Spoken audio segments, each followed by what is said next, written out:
జొన్న రైతుల పరిస్థితి అగమ్య గోచరంగా మారింది. పంట అమ్మి నెల గడిచినా ఇంతవరకు ప్రభుత్వం నుంచి డబ్బులు అందలేదు. ఇటు వానాకాలం ప్రారంభమవుతూ ఉండగా జొన్నల అమ్మిన డబ్బులు వస్తే పెట్టుబడి పెట్టుకుందాము అనుకున్న అన్నదాత ఆశలు అడియాసలవుతున్నాయి. ఆదిలాబాద్ జిల్లాలో రైతులు పండించిన జొన్నలను మార్క్ఫెడ్ ద్వారా కొనుగోలు చేశారు అధికారులు. జిల్లాలోని 9 సెంటర్లలో 9 PACSల ద్వారా 3,60,748 క్వింటాళ్ల జొన్నలను 16,902 మంది రైతుల వద్ద నుంచి కొనుగోలు చేశారు. యాసంగి కొనుగోళ్లు ఈ నెల 3వ తేదీ వరకు జరిగాయి. క్వింటాల్కు 3,180 రూపాయల మద్దతు ధర చెల్లిస్తామని చెప్పింది ప్రభుత్వం. ఈ లెక్కన రైతులకు 100 కోట్లకు పైగా అందాలి. అయితే అందులో కేవలం 30 కోట్లు మాత్రమే ఇప్పటి వరకు చెల్లించారు. ఒకవేళ ఈ పైసలు అతి త్వరలో రానట్లయితే మా ఈ భూములు ఈ సంవత్సరం పోటు భూములనే మిగిలిపోతాయి. మా పైసలు మాకు ఇవ్వడానికి ప్రభుత్వం నెలల కొద్ది ఆపడం ఎంతవరకు కరెక్ట్?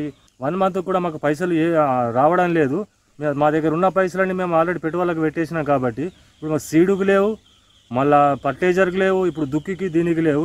ప్రభుత్వం స్పందించి ఒక 2-3 రోజులలో మా పైసలు మాకు ఇచ్చేస్తే మంచిగా ఉంటుందని రైతుగా కోరుకుంటున్నాం.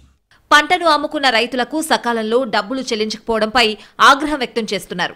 నెల రోజులు గడిచినా డబ్బులు తమ అకౌంట్లలో పడలేదని ఆవేదన వ్యక్తం చేస్తున్నారు.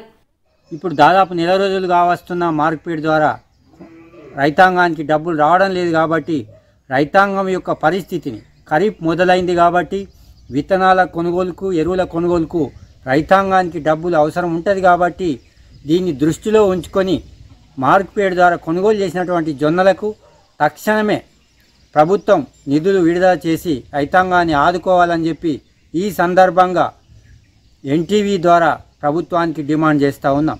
వేలాది మంది రైతులకు ఇంకా జొన్నల డబ్బులు జమ కావాల్సిందే. అధికారులు స్పందించి సకాలంలో డబ్బులు అందేలా చూస్తే వానాకాలం సాగుకు అనుకూలంగా ఉంటుందని, లేదంటే తమకు కష్టాలు తప్పవని అంటున్నారు.